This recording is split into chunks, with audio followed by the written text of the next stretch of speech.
जय श्री राम। बहुत बहुत स्वागत करता हूं आप सभी का एक बार फिर से अपने YouTube चैनल पर। मैं पंडित आशीष शर्मा। मेरा आज का ये वीडियो बुध के गोचर या बुध के राशि परिवर्तन को लेकर है। सामान्यतः बुध एक राशि में 22 से 24 या मैक्सिमम 26 दिन तक रहते हैं, लेकिन जब ये ग्रह एक राशि के अंदर रहते हुए वक्री हो या मार्गी हो तो ये अधिकतम 90 दिनों तक भी रह सकते हैं। उसी टॉपिक को लेकर मैं आज आपके सामने आया हूं कि इस बार बुध बहुत लंबे समय तक एक ही राशि में रहेंगे। यानी अगर देखें तो 31 मार्च को बुध का राशि परिवर्तन होने वाला है और बुध आ जाएंगे मेष राशि के अंदर। मेष राशि में आने के बाद ये मार्गी भी होंगे, ये वक्री भी होंगे और 7 जून तक ये यहीं रहेंगे। यानी देखें तो अप्रैल का महीना, मई का महीना और जून के 7 दिन, लगभग 67, 68 या लगभग आप 70 दिन तक इस बुध का गोचर मेष राशि में मान सकते हैं। वैसे तो सामान्यतः बुध हर बार मेष राशि में गोचर करते हैं, लेकिन इस बार इंटरेस्टिंग बात बहुत सारी है। पहला, जैसे ही बुध मेष राशि में पहुंचेंगे वहां पर राहु विराजमान मिलेंगे। जब राहु उनके साथ होंगे तो बुध राहु का जड़त्व योग बनेगा। 21 अप्रैल को बृहस्पति भी मेष राशि में आ जाएंगे तो बृहस्पति का सहयोग बुध को मिलेगा। शनि की तीसरी दृष्टि कुंभ राशि से बैठकर बुध राहु और बृहस्पति को देखेगी। यानी अगर देखा जाए कि ये कॉम्बिनेशंस नॉर्मल दिखता है, लेकिन ये नॉर्मल नहीं है। इसमें बहुत सारी चीजें छुपी हुई हैं जिसको मैं विस्तार से आपको इस वीडियो में बताऊंगा कि पहले बुध यहाँ बैठकर करेगा क्या, बुध राहु का क्या होगा, गुरु के आने से क्या होगा, शनि की दृष्टियों से क्या होगा। फिर हम इसमें बात करेंगे सभी 12 राशियों पर इसका क्या प्रभाव पड़ेगा और सभी 12 राशियों के लिए जो उपाय हैं वो सब एक ही हैं। यानी वह उपाय जो बताऊंगा सबके लिए अलग अलग नहीं, एक ही उपाय बताऊंगा, तो उस उपाय की भी चर्चा हम इसमें करेंगे। फिर राशिफल के बारे में बात आपसे करेंगे। देखिए, सबसे पहले ये समझिए कि बुध जा कहाँ रहे हैं। बुध जा रहे हैं मंगल की राशि में। अब बुध मंगल की लिए शत्रु हैं। यानी बुध, जिसको हम बुद्ध, बुद्धि, अकाउंटेंसी, लेखा जोखा, या जो लोग मार्केटिंग का कार्य कर रहे हैं, सेल्स में जा रहे हैं, बुद्धि का बहुत प्रयोग है, वे ऑफ टॉकिंग का बहुत प्रयोग है, अध्ययन अध्यापन, एजुकेशन डिपार्टमेंट, क्लरिकल डिपार्टमेंट्स, वाणिज्य, accountancy, CA, stock market, broking, broker, share दलाली, कमीशन, इनसे रिलेटेड जो लोग वर्क कर रहे हैं उनका कारक बुध है। और वो बुध मंगल की राशि में, यानी इन चीजों में तेजी तो आएगी। इन चीजों में कहीं ना कहीं आपका दिमाग पहले के मुकाबले प्रखर तो होगा, क्योंकि मंगल भी जवान है, बुध भी जवान है। लेकिन जब काम में तेजी आ जाए, जब बुद्धि में तेजी आ जाए, उस वक्त यदि व्यक्ति ने अपनी बुद्धि पर संयम कर लिया तो वो उसके लिए बेहतर रहेगा, क्योंकि ये शत्रु राशि में है। इसका मतलब बहुत बार इसमें देखा जाता है कि व्यक्ति अपनी ही होशियारी से अपना नुकसान कर लेता है। ये चीज आपको ध्यान रखनी होगी। ये सभी 12 राशियों के लिए हिदायत है, ये सिंपल सिंगल एक एक के लिए नहीं है। तो एक तो इस बात का ध्यान रखना है। दूसरा, राहु इसके साथ बनेगा, जिसको बुध राहु का जड़त्व योग कहते हैं। बुध राहु का जड़त्व योग अगर मंगल की राशि में बनता है तो ये आपकी इंटेलिजेंसी को बढ़ाता है। आपकी सोचने समझने की शक्ति पहले से ज्यादा होगी, काम करने की क्षमता पहले से ज्यादा हो जाएगी, आप पहले से ज्यादा निडर, निर्भीक हो जाएंगे, साहसी हो जाएंगे और एक एनर्जी से काम करेंगे। यानी ऐसा प्लेनेट आपको एनर्जी देने में सक्षम है। जब राहु इसके साथ आता है तो बहुत बार देखा जाता है कि राहु बुध पे हावी ना हो जाए। इंटेलिजेंसी तो है, चतुराई भी होगी, काम भी होगा, पहले के मुकाबले आपका पैशन भी होगा, लेकिन राहु जब इसके साथ हो तो आपको अपनी बुद्धि को भ्रमित नहीं होने देना।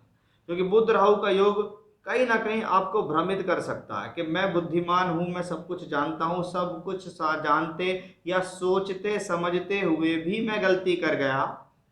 ये उसकी वजह से है, क्योंकि शनि की तीसरी दृष्टि भी इसके ऊपर एक पाप प्रभाव के रूप में है कि कभी भी आपके डिसीजंस गलत करा सकता है ये प्लेनेट। तो ये चीज आप समझ गए। अब 21 अप्रैल को बृहस्पति का राशि परिवर्तन होगा। अच्छी बात यह होगी कि जब बृहस्पति इस राशि में आएंगे तो वो बुध को संभालेंगे। यानी बुध को एक तरीके से सामाजिकता देंगे, समझदारी देंगे, धैर्य देंगे, अनुशासन देंगे। तो बृहस्पति का यहाँ आना एक बहुत बड़ा टर्निंग पॉइंट होगा जो आपके लिए कहीं ना कहीं शुभ है। तो बुध राहु की स्थिति को हमने देख लिया, मंगल के शत्रु राशि में बैठने, क्योंकि राशि तो मंगल की है और बुध उसके लिए शत्रु है, तो कहीं ना कहीं कठिनाई तो जीवन में देगा। ऐसा प्लेनेट आसानी से तो रिजल्ट नहीं देगा, लेकिन आपको ध्यान भी बहुत करके अपना चलना होगा। अब जिन लोगों को बुध की महादशा अंतर प्रत्यंतर चल रही है या मंगल से संबंधित दशांतर प्रत्यंतर चल रही है, उन पर इसका अधिक प्रभाव है। साथ ही साथ आपका जन्म अश्वनी, भरणी या कृत्तिका इन 3 नक्षत्रों में हुआ है तो भी आपके लिए अन्यों के मुकाबले ज्यादा प्रभावशाली है, क्योंकि जो मेष राशि है इसके अंदर ये 3 नक्षत्र होते हैं और ये तीनों ही नक्षत्र कहीं ना कहीं क्रूर नक्षत्र कहलाते हैं। केतु, शुक्र और सूर्य इनके स्वामी होते हैं और वो मंगल की राशि में है। तो इतना हमने इसके बारे में समझ लिया है कि भाई बुध राहु क्या है, बाद में गुरु आने पर क्या करेंगे, शनि की दृष्टि क्या कर रही है, बुध मंगल की राशि में जाने पर क्या कर रहे हैं। ऐसी स्थितियों में थोड़ा सा ध्यान रखना चाहिए, अपनी चालाकी पर कंट्रोल करें। अदरवाइज कभी कभी क्या होता है, डॉक्यूमेंटल तौर पे भी कहीं ना कहीं गलती हो जाती है। तो फॉर्म फिल करने में गलती ना करें, जल्दबाजी ना करें, कोई भी डिसीजन लेने से पहले सोचें, किसी भी चीज़ पर सिग्नेचर करने से पहले सोचें, कोई भी हिसाब किताब है इसको 2-3 बार अपना चेक कर लें, टैली कर लें। जल्दबाजी से आपको यहाँ बचना होगा, इन सब चीज़ों का आपको देना होगा विशेष ध्यान, क्योंकि बुध बुद्धि के कारक हैं और मंगल इसके शत्रु हैं और वो अग्नि तत्व राशि है। मेष राशि जो होती है वो अग्नि तत्व राशि होती है, यानी कहीं ना कहीं अग्नि तत्व उसके अंदर आएगा, नहीं जोश साहस की कमी नहीं होगी। लेकिन जीवन में जल्दी भी वही लोग, गलती भी वही लोग करते हैं, नुकसान भी वही लोग लेते हैं जो बहुत ज़्यादा जोश और जल्दबाजी में होते हैं। तो यहाँ ये सब चीज मैंने आपको समझाई कि एग्जैक्टली यहाँ हो क्या रहा है जो सभी 12 राशियों पर प्रभाव देगा। अब इसके बारे में अलग अलग तौर पर भी हम बात करेंगे कि भी मेष, वृषभ, मिथुन या सभी मीन तक किन किन राशियों के लिए ये गोचर कैसा है, लगभग 70 दिन का है। उससे पहले मैं उपाय के बारे में बात करूं कि हमें सब चीजें समझ में आती हैं कि मंगल की राशि में बुध है, राहु केतु एक्सेस पे है, बृहस्पति भी इसको ज्वाइन करेंगे, शनि भी दृष्ट करेंगे। देखिए, करने को कहने को उपाय थोड़ा सा मुश्किल है, लेकिन मैं ऐसे लोगों को कहता हूं कि भाई ऐसे समय में यदि आप नित्य प्रतिदिन विष्णु सहस्त्र नाम का पाठ करेंगे तो बहुत अच्छा होगा, नित्य प्रतिदिन पुरुष सूक्तम का पाठ करेंगे तो बहुत अच्छा होगा। या आप इसको ये डिवाइड भी कर सकते हैं कि भाई रोज नहीं कर पाएंगे तो बुधवार के दिन विष्णु सहस्त्र नाम का पाठ कर लो और बृहस्पतिवार के दिन पुरुष सूक्तम और श्री सूक्तम का पाठ कर लो। ये उपाय हैं जो कॉमन है, जो सभी के लिए वर्क करते दिखाई देंगे। अब जानते हैं सभी 12 राशियों का हाल कि भाई ये जो गोचर आया है उसका क्या प्रभाव, क्योंकि बहुत सारे लोग होते हैं जो इस चीज में इंटरेस्टिंग नहीं होते कि उनको क्या है, लेकिन बहुत से लोग जानना चाहते हैं कि आखिर यहाँ होने वाला क्या है। तो वीडियो की शुरुआत अब मैं राशिफल से करूंगा कि भाई मेष राशि के जातकों पर इसका क्या प्रभाव। ये जितना भी ट्रांजिट अब तक जो हुआ है ये सब मेष राशि में हुआ है, जिसमें आप एक चीज बहुत आसानी से समझ गए होंगे कि भाई मेष राशि के जिंदगी में कुछ ना कुछ अफरा तफरी तो होने वाली है। जोश भी होगा, साहस भी होगा, इंटेलिजेंसी भी होगी, कुछ धूर्तपना भी होगा तो कुछ चालाकी भी होगी। तो कहाँ किस चीज का कैसे इस्तेमाल करना है ध्यान रखें, क्योंकि बुध को शिक्षा का कारक भी कहा जाता है, बुद्धि का कारक है। आपकी राशि में देखें, काल पुरुष में देखें तो ये दिग्बली होता है, यानी ऐसे समय में बुद्धि तो बढ़िया काम करेगी, तेज दिमाग काम करेगा, इधर उधर दौड़ेगा बहुत। लेकिन राहु केतु अक्ष पे शनि से दृष्ट होने के कारण आप अपने ही बनाए हुए जाल में खुद ना फंस जाएं या अपनी ही गलतियों से अपना नुकसान ना करें, इसका ध्यान रखें। इसलिए कोई शॉर्ट टेम्पर्ड नहीं होना, कोई जल्दबाजी नहीं करनी, कोई क्रोध नहीं करना, कोई शॉर्टकट तरीका जीवन में आगे बढ़ने के लिए नहीं अपनाना है। तीसरे का मालिक बुध यहाँ है, तो ऐसी स्थिति में जीवन में परिवर्तन देखे जाते हैं, स्थान परिवर्तन, मकान परिवर्तन, जगह परिवर्तन, जॉब परिवर्तन या काम को लेकर, नौकरी व्यापार को लेकर ट्रैवलिंग से ज़्यादा बढ़ना। साहस लगातार बढ़ रहा है, क्योंकि कुछ समय के लिए मंगल भी अगर मैं देखूं तो 10 मई तक मंगल भी यहाँ पर राशि परिवर्तन राजयोग में आपको मिलेंगे बुध के साथ। तो उस चीज में कोई प्रॉब्लम नहीं है, उस लिहाज से ये कॉम्बिनेशन अच्छा है। लेकिन एज ए 6th लॉर्ड के बुध आपकी राशि से 6ठे घर का मालिक है, शत्रु आप पर हावी ना हो जाए, अपनी गलती से आप बीमार ना हो जाएं, कोई एक्सीडेंट ना कर लें, गिर ना जाए, चोट ना लग जाए, या कोई बीमारी आपको परेशान ना कर जाए। कभी कभी कफ, कोल्ड, गले से संबंधित बीमारी, मुख से संबंधित रोग भी, चमड़ी से संबंधित रोग भी ऐसी स्थितियों में हो जाता है। जब छठे का मालिक आपकी राशि में चलता है तो सीधी सीधी बात है कि भाई संघर्ष तो ये देगा, शत्रु पीड़ा तो ये देने में सक्षम है, क्योंकि ये आपके लिए मित्र नहीं है, ये आपका शत्रु है। इसलिए शुरुआत जो मैंने इंट्रोडक्शन की बताई है उसको भी सुने, उसके बताए हुए उपाय को आपको बहुत ज़्यादा करना जरूरी है, क्योंकि ये ट्रांजिट ही मेष राशि में हो रहा है। तो इंट्रोडक्शन तो आपके लिए सुनना बहुत ही ज़्यादा जरूरी है। अब देखते हैं कि इसका वृषभ राशि पे क्या हाल होगा। कि देखिए, वृषभ राशि के लिए बुध मित्र है। बुध आपकी राशि से दूसरे और पंचम का मालिक है। दूसरा यानी धन का मालिक है। धन का मालिक राशि से 12वें घर में, राहु केतु अक्ष पर है, शनि से दृष्ट भी है, और बृहस्पति भी इसे ज्वाइन करेंगे। लेकिन कहीं ना कहीं 12th हाउस की स्थितियां बढ़ती नजर आ रही हैं, यानी कहीं ना कहीं एक्सपेंडिचर यानी खर्च आने वाले समय में आपको परेशान करेगा। धन का मालिक वहां बैठा है, एक्सचेंज कर रहा है 12वें घर के मालिक से। ये आप देखिएगा कि 10 मई तक मंगल आपकी राशि से दूसरे घर में। क्या क्या हो सकता है? खर्च बढ़ सकता है, फिजूल खर्च बढ़ सकता है, अकस्मात आपके ऊपर धन का खर्च का प्रेशर बढ़ सकता है, किसी प्रकार की जिम्मेदारी को लेकर, किसी रिश्तेदार को लेकर आपने पैसा किसी को दे दिया, या कोई आपसे पैसा मांग के ले गया, जिसका प्रेशर आप पे बढ़ सकता है। ना चाहते हुए भी जीवन में पैसा खर्च हो रहा है, ना चाहते हुए भी आपके जीवन में आपको लगता है कि यार मेरा तो यहाँ मुझे जाता तो नहीं मैं पैसा देना, लेकिन फिर भी मुझे यहाँ एक्सपेंडिचर है या मुझे इन्वेस्टमेंट करना पड़ रहा है, यानी ऐसे समय में खर्च और इन्वेस्टमेंट बढ़ जाता है। बहुत बार ऐसी स्थितियों में सोच समझ के इन्वेस्टमेंट करें। ऐसी स्थितियों में लगाया हुआ धन वापस नहीं आता है। कब तक नहीं आता है? कम से कम 7 जून तक नहीं आएगा, क्योंकि 7 जून तक बुध की स्थिति वहां रहेगी। तो इसका विशेष ध्यान रखना है। पंचम भाव का मालिक है। बुद्धि से ऐसा कोई निर्णय ना लें जो आपको नुकसान हो। शॉर्टकट ना अपनाएं, स्टॉक मार्केट में पैसा ना लगाएं, जुए सट्टे लॉटरी से दूर रहें, किसी के कहने पे आकर अपना इन्वेस्टमेंट ना करें, अपनी गलती से अपनी एजुकेशन को खराब ना करें, अपनी गलती से लव रिलेशनशिप को खराब ना करें, अपनी मैरिड लाइफ का ध्यान रखें, डिस्प्यूट्स ना हो, बिना वजह की मतभेद ना हो जाएं, छोटी छोटी बातों को लेकर आपके बीच में तनाव ना आ जाए। इसका आपको इससे ध्यान रखना होगा। उपाय जो मैंने आपको इंट्रोडक्शन में बताए वो करने होंगे, क्योंकि प्लेनेट यहाँ 12वें घर में जाके पीड़ित हो गया है। तो ये आपका मित्र राशि का, लेकिन जब प्लेनेट पीड़ित हो जाता है तो फिर वो अपने अच्छे रिजल्ट दे नहीं पाता है। आइए देखते हैं कि मिथुन राशि के जातकों के लिए कैसा, क्योंकि मिथुन राशि के लॉर्ड ही है। सबसे अच्छी बात, मिथुन राशि का लॉर्ड एकादश भाव में है। एकादश भाव लाभ का भाव है और प्राप्तियों का भाव। वहां पर राहु भी है, वहां मंगल से राशि परिवर्तन भी है, वहां बृहस्पति भी ज्वाइन करेंगे 21 अप्रैल से, और भाग्य शनि की दृष्टि है। यानी कहीं ना कहीं लाभ स्थान पर एक अच्छा कॉम्बिनेशन बनता है, यानी किसी ना किसी तरीके से जीवन में लाभ के अवसर बनते हैं, किसी न किसी प्रकार से सोर्स ऑफ इनकम बढ़ती दिखाई देती है। कि भाग्य शनि भी वहां दृष्टि देता है।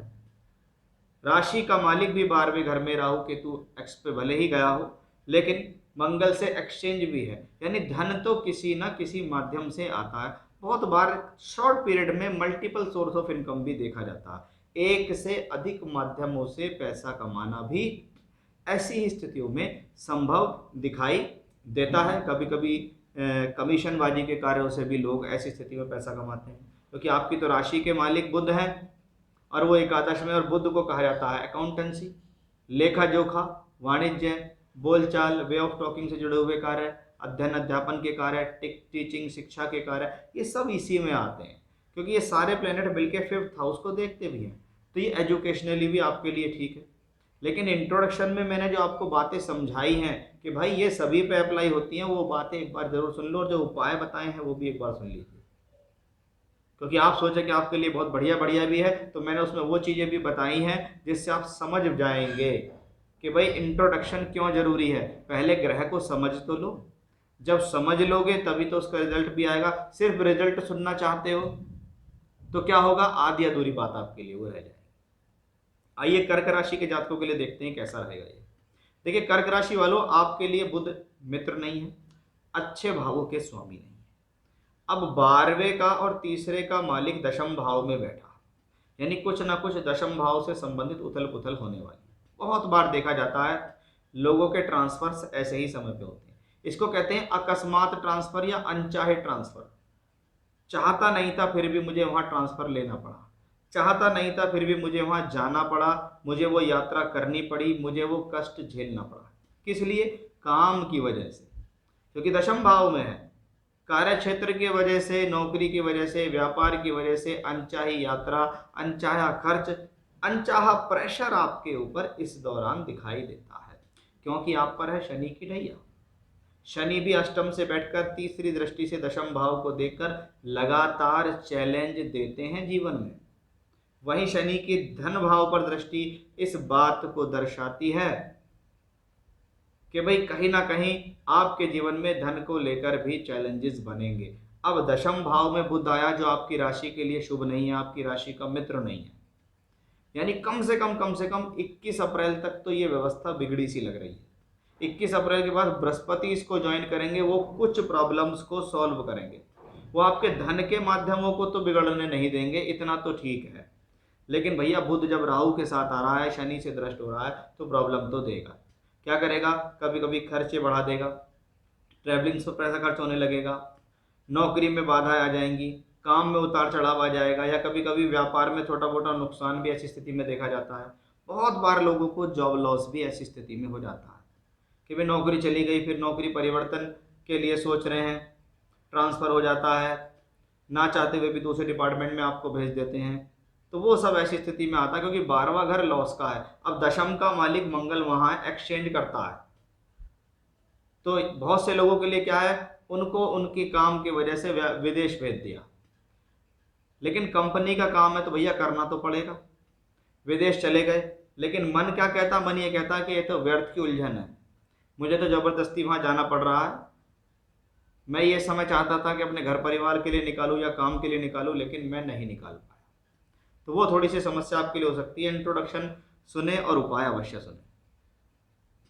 सिंह राशि के लिए ये कॉम्बिनेशन कैसा है?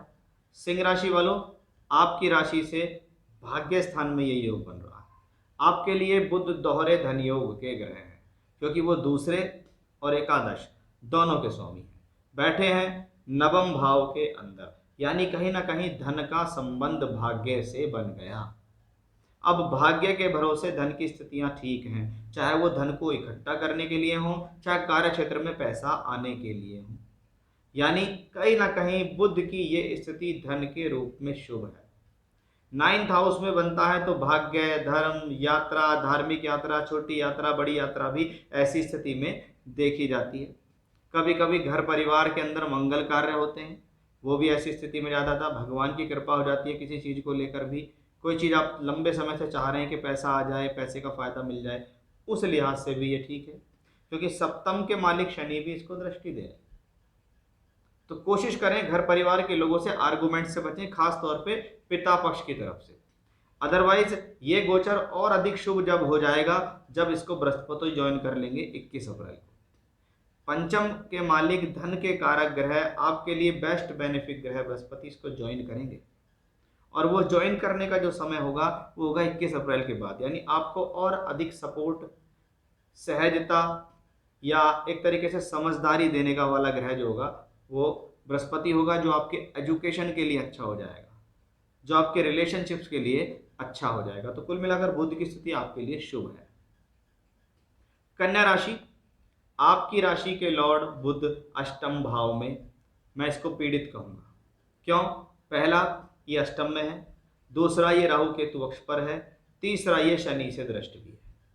अब बुध बुद्धि के कारक हैं, राशि का मालिक अष्टम में जाए तो लाइफ में स्ट्रगल आता है, राशि का मालिक अष्टम में जाए तो लाइफ के अंदर लगातार किसी न किसी बात को लेकर स्ट्रेस रहता है, संघर्ष बढ़ता है, हेल्थ इश्यूज भी सामने आते हैं, व्यर्थ की सोच, व्यर्थ की चिंता भी आपके जीवन में बनी रहती है।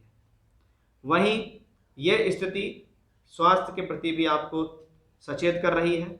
अब बुध राशि के मालिक होकर अष्टम में, तो अपनी गलती से कुछ ऐसा नुकसान ना हो जाए या अपने डिसीजन से आपको कुछ नुकसान हो सकता है, क्योंकि बुध दशम का मालिक होकर भी अष्टम में बैठा है, और अष्टम का मालिक राशि परिवर्तन में है, मंगल 10 मई तक दशम भाव में है। इसका मतलब सीधा सीधा यही है कि कहीं ना कहीं 10 मई तक का जो समय है ये कार्य क्षेत्र में ज़्यादा स्ट्रेस दे सकता है, ज़्यादा प्रॉब्लम दिला सकता है। Ups and down in career, नौकरी में बाधा, काम में बाधा, मन ना लगना, पूरी तरीके से काम नहीं मिलना, बेचैनी रहना, तंगी रहना, ये सब आपकी राशि से हमें दिखाई दे रहा है। जिसमें 10 मई के बाद थोड़ा सा आपको लाभ मिलेगा क्योंकि मंगल वहां पहुंच जाएंगे, यहाँ से निकलकर मंगल एकादश में होंगे और बृहस्पति 21 अप्रैल को यहाँ ज्वाइन करेंगे, तो उस चीज में फायदा होगा। लेकिन जब तक बुध अष्टम में रहेगा तब तक तो लाइफ में स्ट्रगल तो रहेगा। वो स्ट्रगल काम के लिए भी हो सकता है, हेल्थ के लिए भी हो सकता है, पैसे को लेकर भी, मैरिड लाइफ को लेकर, परिवार उसकी जिम्मेदारियों के लेकर भी, क्योंकि बुध सोचने समझने की शक्ति भी है। तो ऐसी स्थिति में व्यक्ति क्या ज़्यादा सोचता भी बहुत है, बहुत ज़्यादा दिमाग लगाता है कि मैं ये कर लूँ, मैं वो कर लूँ, मुझे ये करना है, वो करना है, उस पर प्रेशर रहता है, उस पर स्ट्रेस रहता है। इसलिए जो शुरुआत मैंने आपको बताई है इंट्रोडक्शन की, आप उसको जरूर सुन लें और जो उपाय मैंने उसमें बताए हैं वो भी आप अवश्य कर लेंगे तो बेहतर रहेगा। अब देखते हैं तुला राशि के जातकों पर इसका क्या प्रभाव होगा। कि तुला राशि वालों, आपकी राशि से सप्तम भाव में ये योग बन रहा है। आपके लिए अच्छी बात यह है कि एक तो बुध आपके बहुत परम मित्र है, दूसरा बुध भाग्येश है, तीसरा बुध सप्तम और नवम यानी मंगल और बुध का एक्सचेंज योग है। यानी ये योग आपके जीवन में बढ़ोतरी देने के लिए आया है कि भाग्य का मालिक सप्तम भाव में बैठकर राशि को देख रहा है, तो वहीं सप्तम का मालिक नवम भाव में 10 मई तक बैठा हुआ है। इसका मतलब ये एक भाग्य और सप्तम का राशि परिवर्तन है। ये पद प्राप्ति के लिए, सामाजिक स्थिति के लिए, नौकरी व्यापार के लिए, ईश्वर की कृपा के लिए, जीवन साथी के सहयोग के लिए शुभ माना गया है। अब बुध राहु सप्तम भाव में है, शनि से दृष्ट है। शनि आपके लिए योग कारक है, यानी मैं इसको कार्य क्षेत्र के लिए बुरा नहीं कहूंगा। यह समय कार्य क्षेत्र में चाहे व्यापार हो चाहे नौकरी हो सभी तरीके से शुभ है, क्योंकि बुध आपके मित्र भी हैं। भाग्येश का पंचमेश से संबंध धन योग की पुष्टि करता है। जब जब पंचम नवम के स्वामी गोचर में या कुंडली में एक साथ मिल जाएं तो हम इसको लक्ष्मी योग कहते हैं। चाहे वो बैठे हों एक साथ, एक दूसरे को देख रहे हों, दृष्टि संबंध बना रहे हो और इन्हीं का संबंध यहाँ राशि से भी बन रहा है, यानी ये स्थिति कहीं ना कहीं आपके लिए शुभ गुण प्रदान करने वाली दिखाई दे रही है। यानी मैं अगर देखूं कि तुला राशि के जातकों के लिए गोचर अपने आप में शुभ है। राहु केतु अक्ष पर होने के कारण थोड़ा भ्रमितता से बचना होगा, डिसीजंस क्विक नहीं लेने हैं, सोच समझ कर लेने, इतना ही ध्यान रखें। अदरवाइज आपके लिए ये ट्रांजिट काफी हद तक शुभ है। आइए देखते हैं वृश्चिक राशि के जातकों पर इसका क्या प्रभाव पड़ेगा, क्योंकि ये मंगल की राशि है। मंगल की राशि है वृश्चिक, और मंगल की राशि जो दूसरी राशि होती है मेष, उसमें छठे घर में बुध का गोचर है। सबसे पहला स्वास्थ्य का विशेष ध्यान रखें। ये समय आपके स्वास्थ्य के लिए सही नहीं है।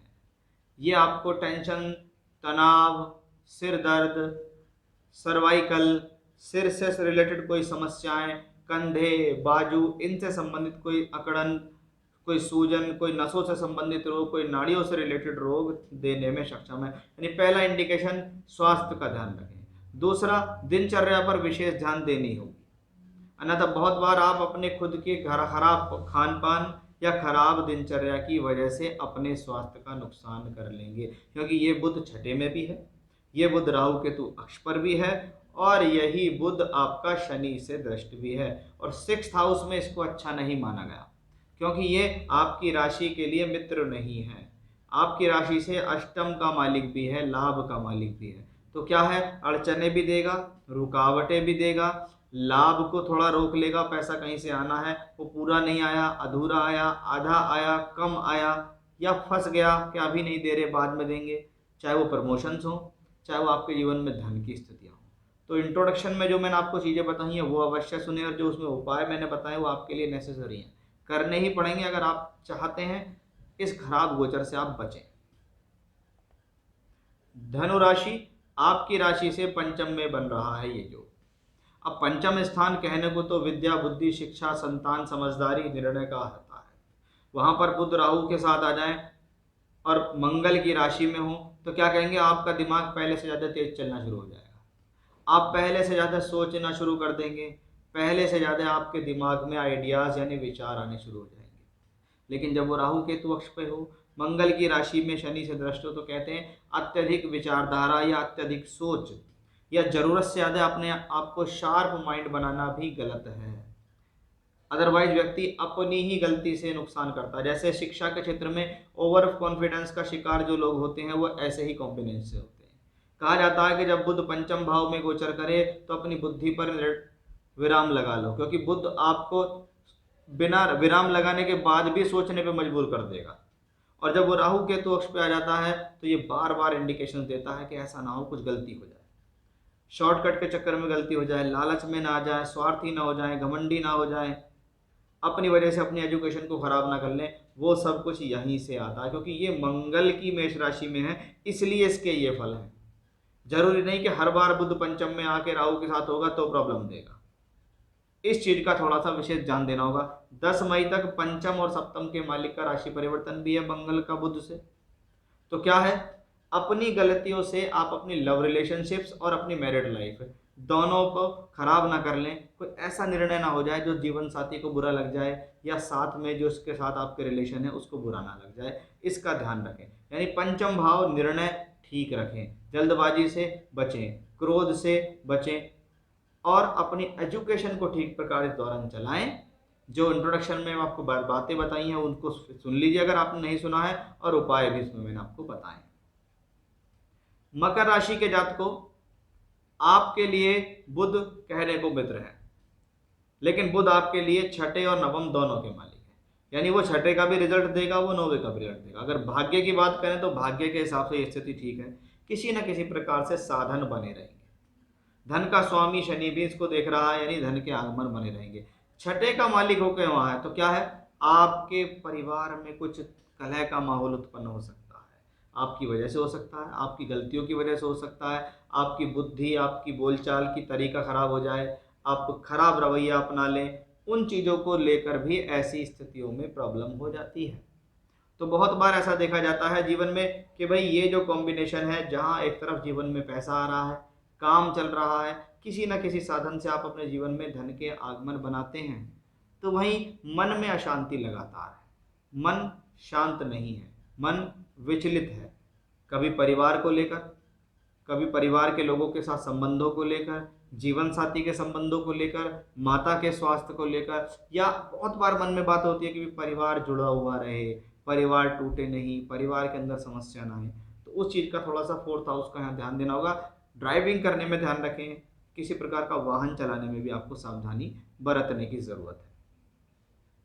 आइए देखते हैं कुंभ राशि के लिए कैसा। कुंभ राशि के लॉर्ड शनि अपनी ही राशि में बैठकर बहुत अच्छी स्थिति में चल रहे हैं और बुध गए तीसरे घर के अंदर, यानी ट्रैवलिंग्स के लिए तैयार रहें, यात्राओं के लिए तैयार रहें। आपको इस दौरान छोटी बड़ी यात्रा करने का मौका मिल सकता है, आपको इस दौरान घूमने फिरने का मौका मिल सकता है। तो बहुत बार अपने शौक पूरे करने के लिए या अपनी इच्छा को जागृत करने के लिए भी, मुझे ऐसी जगह जाना है, मुझे ऐसी जगह का लुत्फ उठाना है, मुझे ऐसी जगह में जाके अच्छा लगता है, तो उस चीज़ के लिए भी ये कॉम्बिनेशन अपने आप में शुभ ही माना गया है। क्योंकि यहाँ पर बुध पंचम का मालिक है, पढ़ने के लिए यात्रा हो रही है, पढ़ने के लिए बाहर जा रहे हैं, ऐसा भी संभव है।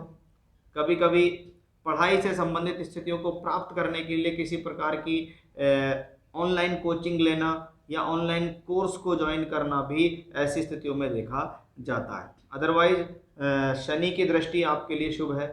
बृहस्पति का ट्रांजिट भी यहाँ 21 अप्रैल के बाद आएगा, वो भी आपके लिए सोच समझदारी शिक्षा विद्या सभी के लिए बेहतर है। आपके संतान के करियर के लिए अच्छा है, आपके संतान के सहयोग के लिए ये बहुत अच्छा है। यानी मैं अगर देखूं तो कुंभ राशि के लिए ये काफ़ी अच्छा ही सहयोग है, काफ़ी अच्छा ही कॉम्बिनेशन है। बस आपको भ्रमित होने से यहाँ थोड़ा सा बचना होगा, क्योंकि बुध राहु मिलकर इस प्रकार की थोड़ी समस्या दे देते हैं। तो क्विक डिसीजन से आपको बचना है बस। मीन राशि, आपके लिए बुध कोई बहुत अच्छे ग्रह नहीं। पहली बात, आपके लिए वो मित्र नहीं है, सम है। दूसरा, आपके लिए वो बाधकेश हैं, क्योंकि वो सप्तम के मालिक भी हैं। अब चतुर्थेश और सप्तम के मालिक दूसरे घर में बैठे हैं, राहु केतु अक्ष पर शनि से दृष्ट है। इस दौरान आपको अपने 4th हाउस और 7th हाउस दोनों को संभालना है। 4th हाउस पारिवारिक स्थितियों को संभालना है, परिवार को लेकर कोई प्रॉब्लम ना आ जाए, परिवार के लोगों के साथ कोई संबंध खराब ना हो जाए, पैसे को लेकर कोई समस्या खड़ी ना हो जाए, कुटुंब को लोगों में विवाद ना हो जाए, वहीं जीवन साथी के साथ भी धन से संबंधित कोई समस्या ना आ जाए, या जीवन साथी से मतभेद हो गया, तालमेल में कमी आ गई, वो सब समस्या भी हमें इस कॉम्बिनेशन से आ सकती हैं, क्योंकि बुध आपके लिए कोई बहुत अच्छे नहीं हैं। थोड़ी बहुत स्थितियों को संभालने वाले ग्रह 21 अप्रैल के बाद बृहस्पति बनेंगे, क्योंकि बृहस्पति यहाँ दूसरे घर में जाएंगे।